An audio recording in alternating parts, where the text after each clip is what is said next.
Hi guys, so I wanted to share with you a couple of cards that I made in the last couple of days. I was actually filming the video, the process video, but it ended up being a lot of work on both of them, so I decided to just show you the cards that I made and the items that I used to make them because yeah, it was a lot of work and too much editing. It was gonna take me forever to do that. So the first one is this card that I made using the one of the Santoro London Gorgeous Girls, and it's this one right here. This one I think is a set. I do have some the minis, and I think I have this one too, but for the larger sizes I only have a few of those, and I think this collection has about 6 or so. So I decided that I was gonna use this one, and I wanted to make a cute card. I decided to use the frame. I hadn't used it before to put it here, and I originally stamped the frame onto a white card, and I actually have it here, but I'll be able to use it for a different one. But I stamped it, and once I was creating and decided on the colors for the little girl, I decided to go and change it to a pink one. So all I did here was use a corner rounder, and I use a very basic one. So I just used this punch to round the corners, and I decided to do it on this side too. It was a little bit hard to do it on this side because this is a very small punch, and this is a heavy cardstock, so when you double it, it was a little harder, but it worked. So all I did is I used my watercolor here to my koi watercolors to color the little girl, and then for the flowers I use my zig markers, and they worked out just fine, coloring on the pink cardstock.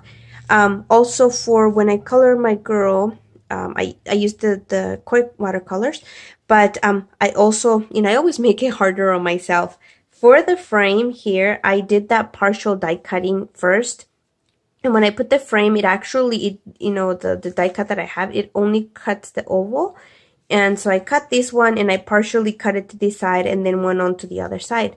But then I remember I wanted to do it as shaker, so I had to use the smaller die and did the same thing and partially cut it on both. You can see here I kind of cut her dress a little bit, which I have to go back and glue it. And then I just used my X-Acto knife to cut around here and my scissors to help. I made it harder on myself, yes, I know, because I could have cut the frame with both the dies, cut the little, Fussy cut the little girl out by herself and then just stick it on top.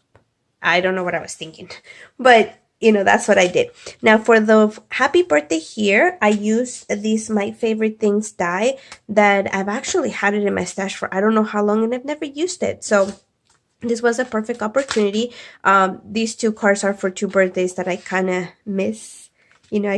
They just slipped through me and I totally forgot. So they're going to be going to their recipients late, but it's better late than never. So yeah, and this one I wanted to make it a little bit fun, adding a shaker because it is for a little girl.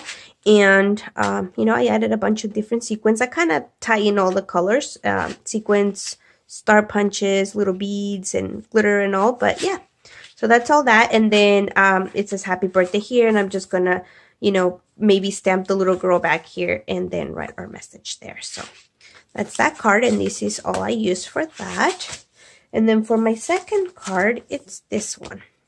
Now this is another stamp set that I've had in my stash for I don't know how long. When I first started collecting stamps, I purchased it from Amazon. I didn't know where to get stamps or, anything like that. And I just started seeing a lot, and I ordered one, and then, they usually hint you, oh, look, you might like this, you might like this. So I just began clicking on things, and I found this one. I love peacocks. I love the colors that they have.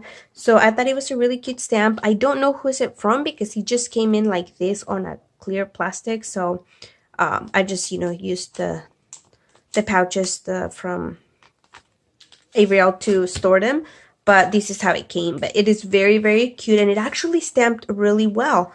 I used again the heavy cardstock to stamp it, and I used my zig markers to color it, and just color the different colors. I did use my Spectrum Noir glitter pen, and I don't know if you can see the glittery there that I added a little bit, and I used some embossing powder, some of this glittery embossing powder that I used. I put with the marker, let me show you. It's this little marker by Recollections. That's a Huh. It's kind of like, it has like the Versamark, what the Versamark ink stuff has, or, you know, that's what it has, that you can use it for embossing. So it has a brush tip, and it also has a chisel. So if you were to do like lettering, which I'm not good at, you could use these for that. So I just added a little bit here and to the top, and that way I could add the glitter. And then did a little bit on the feathers here, but you can't really tell. Now on these other feathers on the outside that I stamped around, I used this one right here, the large one. I heat embossed them with clear, and then I did go back and added a little bit of these and added just a tiny bit of the blue glitter to it. So that way you could, you know, peacocks have to shine and look nice and pretty with the blue. So I added a little bit of that. I tried to add a little bit of the green, but it wasn't really picking up, so I gave up on that. Now for the sentiment, the happy birthday, I used this Sunny Studio stamp set that I've actually only used it one other time. But, you know, this birthday sentiment, I thought it was very pretty script, and used a little happy from there. So again, I heat embossed this on just a green piece of cardstock. I backed it on foam tape and mounted it here. And then for here, you can see that I tried to round the corners too, and I was using a punch that I have from Fiskars, and it's this one that makes 3 different ones. So you just turn the little dial, and you could do, you know, your corners, you could do either one.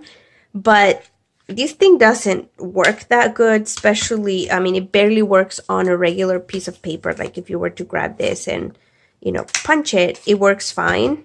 But sometimes it, you know, it still gives you a little bit of trouble. But when you have a cardstock that is heavyweight, this is 110 pound, it doesn't do a good job. So what I had to do, I had to, like the pieces that it didn't cut all the way through, I had to use my X-Acto knife, my lovely handy dandy here. I used it to kind of cut those little areas, and you can still see it, so it kind of looks pretty. So I only did it on those 2 corners, and on the back, I just used my regular rounder for that. Stamped a couple of here. I'll just write a sentiment and put it here, but that is pretty much this card. So these were a lot of fun to make.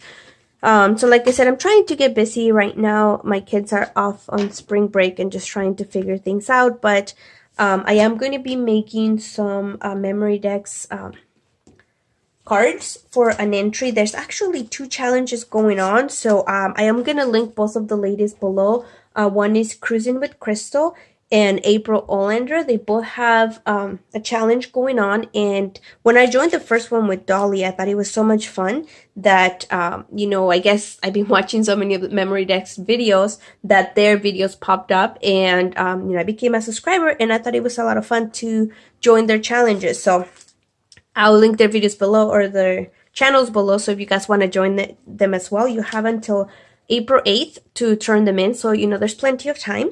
And I don't know if you guys remember this little die that I got from Dolly as, you know, when I went for my first challenge that I entered, which is going to come be very handy to make those too. But yeah, it was a lot of fun to make. So I am going to be making or entering those 2 challenges. And last thing, I am also participating in another swap from Dina's Facebook group, Crafty Crafts by Dina. I'll also link her below, so that way if you guys have not joined the group, I don't know if you're still able to join this next swap, but if not, you know, if you want to go ahead and check it out, and you can maybe join the next one. We are going to be having another one in April.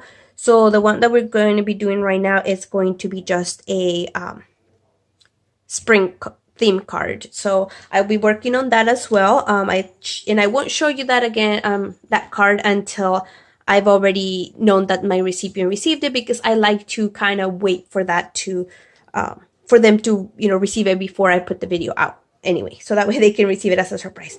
But anyway, that was my old little rambling project share that I wanted to share with you guys today. I hope everybody's having a great day, and I'll catch you on the next one. Bye.